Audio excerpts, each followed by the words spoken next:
नमस्कार दोस्तों, एक बार पुनः स्वागत है आपका आपके अपने YouTube चैनल पर। दोस्तों आज के वीडियो में हम सीखेंगे जेईई मेंस 2024 बीटेक या बी आर्ट्स के लिए जो आवेदन फॉर्म भरे जा रहे हैं वो आवेदन फॉर्म आप कैसे ऑनलाइन फिल करोगे, इसमें आपको क्या दस्तावेज लगेंगे और इसकी आवेदन शुल्क क्या रहेगी, संपूर्ण जानकारी हम आपको आगे वीडियो में विस्तार पूर्वक स्टेप बाय स्टेप देंगे।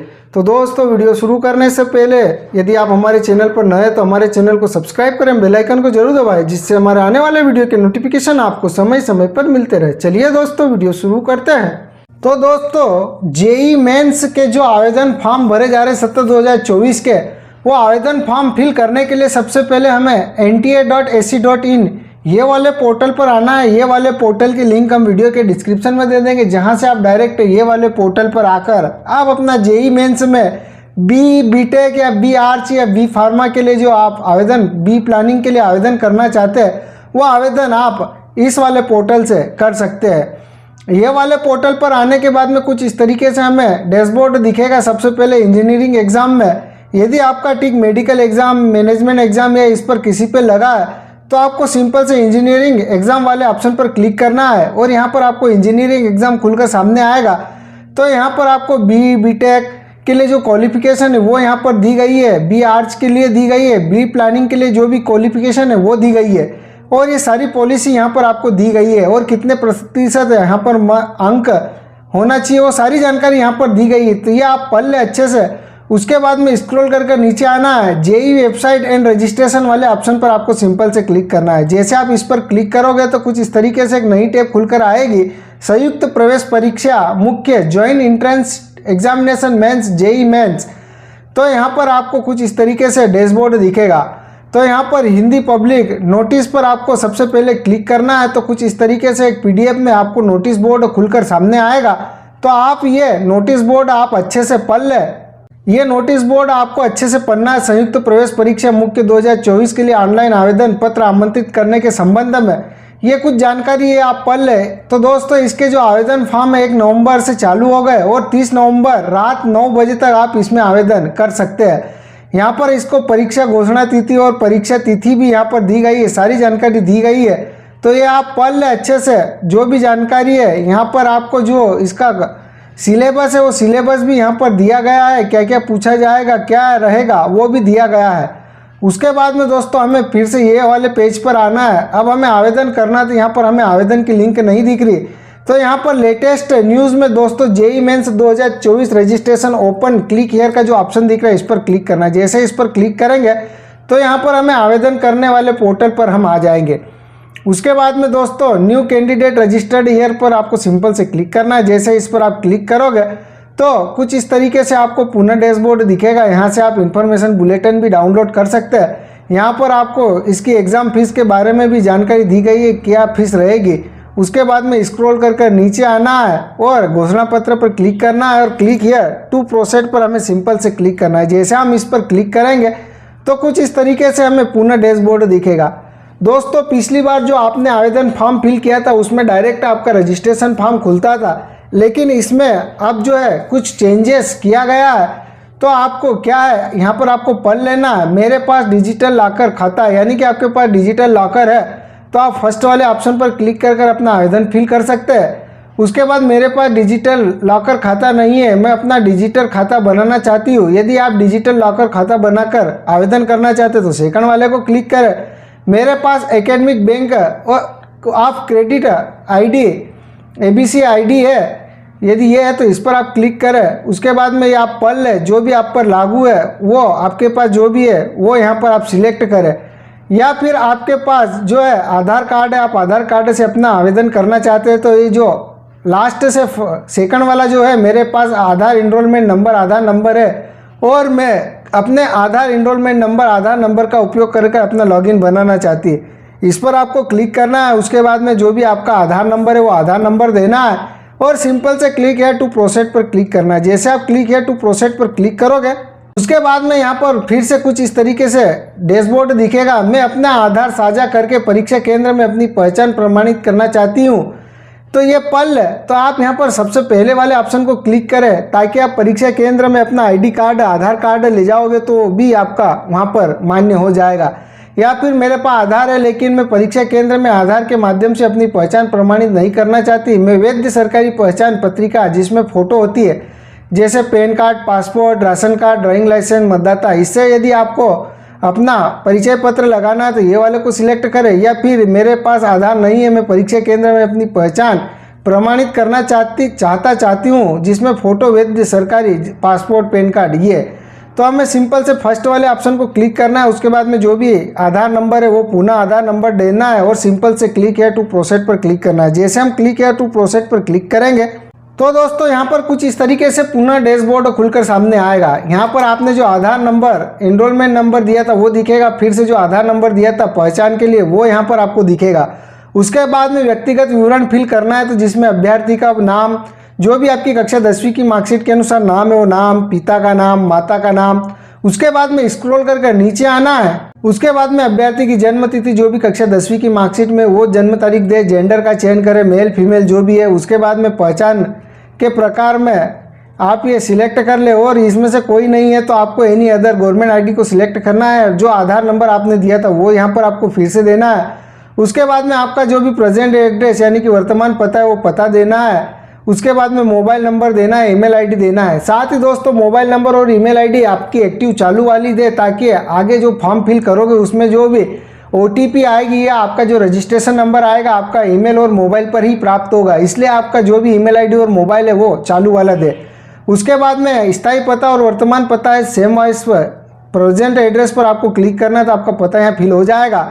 उसके बाद में यहाँ पर आपको पासवर्ड क्रिएट कर लेना, जो भी पासवर्ड आपको क्रिएट करना है। तो यहाँ पर पासवर्ड क्रिएट करने संबंधी निर्देश भी दिए गए, ये पढ़ ले, इसके अनुसार आप अपना पासवर्ड क्रिएट कर ले। उसके बाद में एक सुरक्षा प्रश्न यहाँ पर आपको सिलेक्ट कर लेना, उसका आंसर देना, उसके बाद में कैप्चा कोड देना और सिंपल से सबमिट पर क्लिक करना। जैसे आप सबमिट पर क्लिक करोगे तो दोस्तों जैसे आप सारी जानकारी डालकर सबमिट करोगे उसके बाद में कुछ आपको रिव्यू पेज दिखेगा। सुरक्षा के लिए हमने जानकारी हाइड कर दी है, इसलिए आपका जो भी जानकारी दिखे आप मिलान कर ले अच्छे से। उसके बाद में मेरा नाम, पिता का नाम, माता का नाम, जन्म तिथि, जेंडर, पता, मोबाइल नंबर, ईमेल आईडी, सारे चेक बॉक्स पे आपको क्लिक करना है। आई एग्री पर हमें क्लिक करना है और सिंपल से सबमिट एंड सेंड OTP पर क्लिक करना है।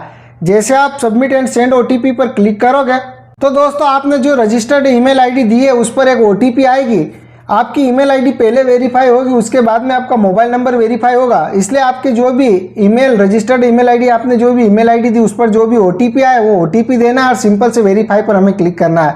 जैसे आप OTP देकर वेरीफाई पर क्लिक करोगे तो दोस्तों आपका रजिस्ट्रेशन कंप्लीट हो जाएगा और जो भी एप्लीकेशन नंबर है, आपने जो ईमेल आईडी दी थी जिस पर आपका OTP आया उसी पर आपको, जैसे आप ईमेल अपनी रिफ्रेश करोगे तो आपको रजिस्ट्रेशन नंबर भी प्राप्त हो जाएगा। उसके बाद में इसको ओके पर क्लिक करना है और जो ईमेल आईडी पर आपको रजिस्ट्रेशन नंबर प्राप्त हुआ रजिस्ट्रेशन नंबर देना है और जो पासवर्ड आपने बनाया पासवर्ड दे, कैप्चा कोड दे और सिंपल से आपको लॉगिन पर क्लिक करना है। यदि आपके पास रजिस्ट्रेशन नंबर नहीं प्राप्त होता है तो यहाँ पर फॉरगेट एप्लीकेशन नंबर पर क्लिक कर आप अपना जो एप्लीकेशन नंबर पुनः मंगवा सकते हैं, या पासवर्ड कभी भूल गए तो फॉरगेट पासवर्ड पर क्लिक कर आप पासवर्ड भी पुनः मंगवा सकते हैं। तो दोस्तों हम यहाँ पर हमारी जानकारी देकर लॉगिन कर लेते हैं। तो दोस्तों यहाँ पर आपका रजिस्ट्रेशन कंप्लीट हो गया। अब हमें एप्लीकेशन फॉर्म फिल करना है और उसके बाद में फीस पेमेंट करना है। तो ये आप यहाँ पर आपको कंप्लीट एप्लीकेशन फॉर्म वाली जो लिंक दिख रही है इस पर आपको क्लिक करना है। जैसे आप ये वाली लिंक पर क्लिक करोगे तो दोस्तों आपका कुछ इस तरीके से आपको पुनः डैशबोर्ड दिखेगा। यहाँ पर आपका जो एप्लीकेशन फॉर्म है वो सबसे पहले आपकी जो भी जानकारी वो आप मिला ले, जो भी जानकारी आपने रजिस्ट्रेशन के समय डाली थी वो जानकारी यहाँ पर फिल होकर आएगी। उसके बाद में आपको यहाँ पर सिंपल से जो जानकारी फिल नहीं वो हमें फिल करना है। तो राज्य केंद्र शासित प्रदेश जहाँ से 12वीं यानी कि जहाँ से आपने कौन से स्टेट से कक्षा 12वीं उत्तीर्ण की है वो स्टेट का चयन कर ले। ये जो है दोस्तों आप ऑल इंडिया के लिए है, इसलिए आपको अपना स्टेट चयन कर लेना है। उसके बाद में कैटेगरी चयन कर लेना है। उसके बाद में यदि आप विकलांग है तो यस को सिलेक्ट करें, अन्यथा नो को सिलेक्ट करें। यदि यस को सिलेक्ट करते हैं तो उसकी जानकारी दे। उसके बाद में यदि आपको डायबिटीज़ है यानी कि शुगर है, मधुमेह है तो यस को सिलेक्ट करें, अन्यथा नो को सिलेक्ट करें। उसके बाद में निवास की जगह ग्रामीण या शहरी जो भी उसका आप चयन कर ले। उसके बाद में वार्षिक परिवार आय, तो आपके जो भी आय प्रमाण पत्र में आपकी आय है उसके अनुसार आपको आय सिलेक्ट कर लेनी है। उसके बाद में तैयारी का तरीका, तो जैसे इस पर आप क्लिक करोगे तो आप कोचिंग करते हैं या ऑनलाइन कोचिंग है, सेल्फ स्टडी है, जो भी है वो आप सिलेक्ट कर ले। उसके बाद में आपको योग्यता परीक्षा में स्कूली शिक्षा का माध्यम यानी कि 12वीं आपने कौन से मीडियम से कर रखी है वो मीडियम का चयन करना है। उसके बाद में स्क्रॉल कर कर हमें नीचे आना है। उसके बाद में दोस्तों जो भी कैप्चा कोड आपको शो होगा वो कैप्चा कोड यहाँ पर आपको देना है, कैप्चा कोड देना है। कैप्चा कोड देने के बाद आई एग्री पर क्लिक करना है और उससे पहले आप जो भी जानकारी आपकी रजिस्ट्रेशन में थी वो जानकारी अच्छे से मिलान कर ले। अच्छे से मिलान करने के बाद में ही आपको सेव एंड से नेक्स्ट पर क्लिक करना है। जैसे आप जानकारी फिल कर लोगे और अच्छे से मिला लोगे उसके बाद में सेव एंड नेक्स्ट पर क्लिक करोगे तो दोस्तों आपका जो है पर्सनल डिटेल फिल हो जाएगी। अब हमें एग्जामिनेशन डिटेल फिल करनी है।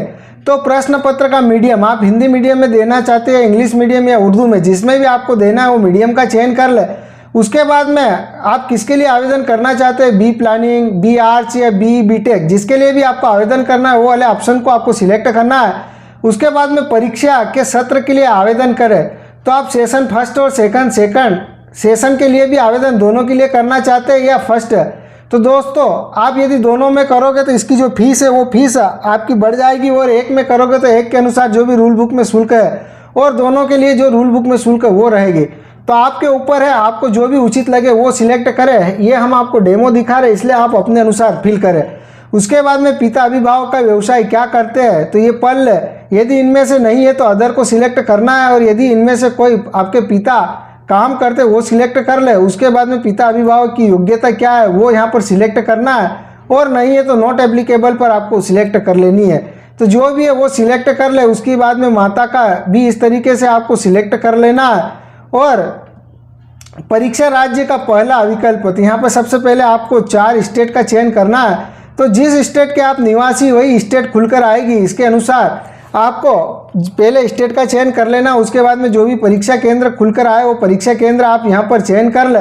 परीक्षा केंद्र का चयन करने के बाद में दोस्तों कैप्चा कोड देना है, आई एग्री पर क्लिक करना है और सिंपल से सेव एंड नेक्स्ट पर हमें क्लिक करना है। जैसे आप सेव एंड नेक्स्ट पर क्लिक करोगे तो दोस्तों आपका जो एग्जामिनेशन सेंटर डिटेल वो भी कंप्लीट हो जाएगा। उसके बाद में 10वीं या समकक्ष योग्यता, तो यहाँ पर आपको सबसे पहले कक्षा 10वीं क्वालिफिकेशन डिटेल फिल करनी है। तो सबसे पहले आपको योग्यता परीक्षा 10वीं की जानकारी फिल करनी है। पिछली बार जो है दोस्तों आपको 10वीं, 11वीं और 12वीं की जानकारी फिल करनी थी, लेकिन इस बार जो है कक्षा 10वीं और कक्षा 12वीं की ही जानकारी फिल करनी है। आपको अन्य मार्कशीट जानकारी फिल नहीं करनी है।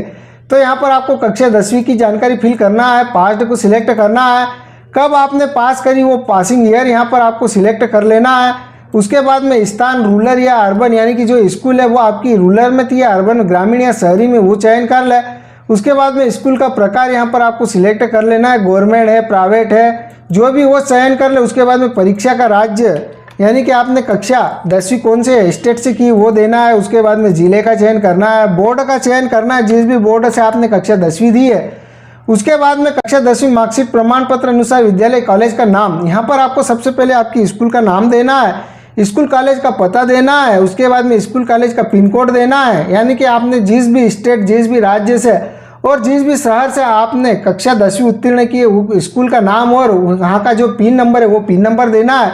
उसके बाद में रोल नंबर देना है। परिणाम में आपको परसेंटेज है या सीजीपीए उसका सिलेक्ट करना है। यदि आप परसेंटेज का चयन करते हैं तो पूर्णांक और प्राप्तांक देना प्रतिशत ऑटोमेटिक ले लेगा। इसी तरीके से यहाँ पर कक्षा 12वीं की जानकारी यहाँ पर आपको फिल करना है। तो यहाँ पर आपको बहुत सारे ऑप्शन दिख रहे हैं। तो दोस्तों आप ये पढ़ ले, जो भी आप पर लागू है वो यहाँ पर सिलेक्ट करना है। और यदि आप फाइनल एग्जाम 10+2 सिस्टम, यानी कि कोई भी रिकॉग्नाइज स्टेट बोर्ड से आपने कर रखी है तो ये वाले ऑप्शन को सिलेक्ट करें, यानी कि आपने मध्य प्रदेश स्टेट ओपन, मध्य प्रदेश राज्य ओपन, या फिर Madhya Pradesh board of secondary education, या फिर अन्य यूनिवर्सिटी, यानी कि स्टेट की जो भी आपकी बोर्ड है वही बोर्ड का यहाँ पर आपको चयन करना है। तो ये आप पढ़ ले, आपके अनुसार आप पर जो भी लागू वो सिलेक्ट करें। उसके बाद में उसी तरीके से यहाँ पर पास्ड को सिलेक्ट करना है, या फिर अभी 2023-24 में आप अध्ययनरत है तो अपेयर को सिलेक्ट करें। जो भी है वो सिलेक्ट करें। उसके बाद में उत्तीर्ण होने का वर्ष 23, 24, 22 जिस भी किया है वो सिलेक्ट करें। स्कूल का यहाँ पर स्थान देना है, रूरल अर्बन जो भी है वो यहाँ पर सिलेक्ट करें। स्कूल कॉलेज का प्रकार यहाँ पर आपको सिलेक्ट करना है। उसी तरीके से जैसे 10वीं की जानकारी फिल की थी उसी तरीके से हमें जानकारी फिल करनी है। कैप्चा कोड देना है, सिंपल से आई एग्री पर क्लिक करना है और सेव एंड नेक्स्ट पर हमें क्लिक करना है। जैसे आप सेव एंड नेक्स्ट पर क्लिक करोगे उसके बाद में दोस्तों आपकी क्वालिफिकेशन डिटेल भी सेव हो जाएगी। अब हमें जुड़वा भाई बहन का विवरण देना है। यदि आप जुड़वा भाई बहन है और दोनों परीक्षा दे रहे हैं तो यस को सिलेक्ट करें, नहीं तो नो को सिलेक्ट करें। उसके बाद में जो भी कैप्चा कोड दिख रहा है वो कैप्चा कोड आपको देना है, एग्री पर हमें क्लिक करना है और सिंपल से सेव एंड नेक्स्ट पर क्लिक करना है। जैसे आप सेव एंड नेक्स्ट पर क्लिक करोगे उसके बाद में दोस्तों यहाँ पर इमरजेंसी कॉन्टैक्ट डिटेल, माता पिता अभिभावक का आपातकालीन संपर्क विवरण यहाँ पर देना है। तो सबसे पहले आपको कंट्री का चयन कर लेना है, यानी कि जो देश है वो देश का चयन कर ले। उसके बाद में कंट्री कोड ऑटोमेटिक ले लेगा। उसके बाद में जो भी मोबाइल नंबर है माता पिता का वो देना है, ईमेल आईडी देनी है, कैप्चा कोड देना है, गेट ओटीपी पर हमें क्लिक करना है। तो जो आप माता पिता या पालक का मोबाइल नंबर ईमेल आईडी दोगे उस पर ईमेल आईडी और मोबाइल पर दोनों पर ओटीपी आएगी, वो ओटीपी देकर हमें ये जानकारी वेरीफाई कर लेनी है। तो ये हम जानकारी वेरीफाई कर लेते हैं। उसके बाद में दोस्तों यहाँ पर हमें छात्र छात्रा की फ़ोटो स्कैन कर अपलोड करना है, जो कि 10 से 200 KB के बीच में होना चाहिए और साइन 4 से 30 KB के बीच में। तो जो भी छात्र छात्रा की फ़ोटो और सिग्नेचर है वो लेटेस्ट वाली फ़ोटो और सिग्नेचर स्कैन कर यहाँ पर आपको चूज फाइल पर क्लिक कर फ़ोटो और सिग्नेचर अपलोड कर लेना है। उसके बाद में कैप्चा कोड खुल कर आएगा, कैप्चा कोड देना है और सिंपल से सेव नेक्स्ट पर हमें क्लिक करना है। तो हम ये फ़ोटो और सिग्नेचर स्कैन कर अपलोड कर लेते हैं। उसके बाद में दोस्तों जैसे आप सारी जानकारी डालकर सेव नेक्स्ट पर क्लिक करोगे, फोटो और सिग्नेचर अपलोड भी कर लोगे। उसके बाद में आपको यहाँ पर कुछ इस तरीके से पुनः डैशबोर्ड दिखेगा, ये आपका रिव्यू पेज दिखेगा। उससे पहले दोस्तों आपको please verify your mobile number, ये जो क्लिक हियर का ऑप्शन दिख रहा है इस पर क्लिक करना है। जब तक आप अपना मोबाइल नंबर वेरीफाई नहीं करोगे तब तक आपका फाइनल सबमिट नहीं होगा। तो यहाँ पर आपको क्लिक हियर पर क्लिक करना है। जैसे इस पर आप क्लिक करोगे उसके बाद में दोस्तों यहाँ पर आपको आपके जो मोबाइल नंबर रजिस्ट्रेशन के समय डाले तो मोबाइल नंबर दिखेगा। उसके बाद में आपका जो भी कैप्चा कोड दिख रहा है कैप्चा कोड देना है, सेंड ओटीपी पर हमें क्लिक करना है। जैसे आप सेंड ओटीपी पर क्लिक करोगे तो जो रजिस्टर्ड मोबाइल है उस पर एक ओटीपी आएगी, वो ओटीपी हमें वेरीफाई कर लेनी है। ओटीपी वेरीफाई करने के बाद में दोस्तों यहाँ पर आपको कुछ इस तरीके से पुनः डैशबोर्ड दिखेगा। तो यहाँ पर आपका registration complete, application form incomplete दिखा रहा है, लेकिन आपने जानकारी फिल कर दी है, सब कंप्लीट हो गया, आप इसमें घबराने की आवश्यकता नहीं है। सिंपल से कंप्लीट एप्लीकेशन फॉर्म पर आपको क्लिक करना है। जैसे इस पर आप क्लिक करोगे तो आपको रिव्यू पेज दिखेगा। तो दोस्तों सारी जानकारी आपका जो भी रिव्यू पेज है आपको पूरा दिखेगा, आपको जानकारी अच्छे से मिलान कर लेनी है। जब तक आप अपना मोबाइल नंबर वेरीफाई नहीं करोगे तब तक आपको यहाँ पर फाइनल सबमिट का ऑप्शन नहीं दिखेगा, इसलिए आपको अपना मोबाइल नंबर भी वेरीफाई करना है। वेरीफाई करने के बाद में पुनः आपको कंप्लीट एप्लीकेशन पर क्लिक करोगे तो आपको ये रिव्यू पेज दिखेगा। यहाँ पर आपको आपकी जानकारी अच्छे से मिलान कर लेनी है और सिंपल से आपको फाइनल सबमिट पर क्लिक करना है। जैसे आप फाइनल सबमिट पर क्लिक करोगे तो दोस्तों यहाँ पर कुछ इस तरीके से आपको रिव्यू पेज पुनः कुछ इस तरीके से दिखेगा। तो यहाँ पर आपको my name, date of birth, mother's name, address, यहाँ पर gender, mobile number, email ID, change centre, I agree, सारे चेक बॉक्स पे आपको क्लिक करना है और सिंपल से फाइनल सबमिट पर क्लिक करना है। जैसे आप फाइनल सबमिट पर क्लिक करोगे तो दोस्तों यहाँ पर आपका एप्लीकेशन फॉर्म भी कंप्लीट है शो हो जाएगा। उसके बाद में हमें फीस पेमेंट इनकम्प्लीट दिखा रहा है तो सिंपल से पे नाउ वाले ऑप्शन पर क्लिक करना है। जैसे आप पे नाउ वाले ऑप्शन पर क्लिक करोगे उसके बाद में दोस्तों पुनः कुछ इस तरीके से आपको डैशबोर्ड दिखेगा। यहाँ पर एप्लीकेंट का नाम दिखेगा, एप्लीकेशन नंबर दिखेगा और जो शुल्क है वो शुल्क यहाँ पर आपको शो होगी। यहाँ पर आपको आवेदक का नाम और एप्लीकेशन नंबर पुनः दिखेगा। यहाँ पर यदि आपको आपका एप्लीकेशन पुनः देखना है, चेक करना है तो गो टू डैशबोर्ड पर जाकर आप अपना एप्लीकेशन पुनः रिमार्क कर ले। और यदि आपकी सब सही जानकारी, आपको सिर्फ फीस भुगतान करना है तो पे नाउ वाले ऑप्शन पर आपको सिंपल से क्लिक करना है। जैसे आप पे नाउ वाले ऑप्शन पर क्लिक करोगे तो दोस्तों यहाँ पर आपको कुछ इस तरीके से पुनः डैशबोर्ड दिखेगा।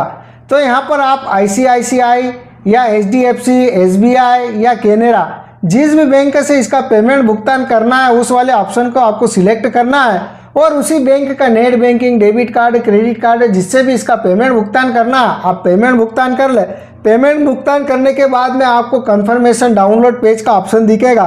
तो सिंपल से आपको जैसे पेमेंट भुगतान करोगे तो जो भी कंफर्मेशन पेज है यानी कि आपका जो भी फॉर्म है वो फॉर्म की रिसिप्ट आपको प्राप्त होगी, वो रिसिप्ट डाउनलोड कर ले, उसकी प्रिंट निकाल ले। प्रिंट निकालने के बाद में जो रिसिप्ट है आपको पास सुरक्षित अपने पास रख लेनी है, ताकि जब इसकी एग्जाम हो तो जो एडमिट कार्ड है इसी एप्लीकेशन नंबर या इसी रिसिप्ट के माध्यम से आपको प्राप्त हो सके।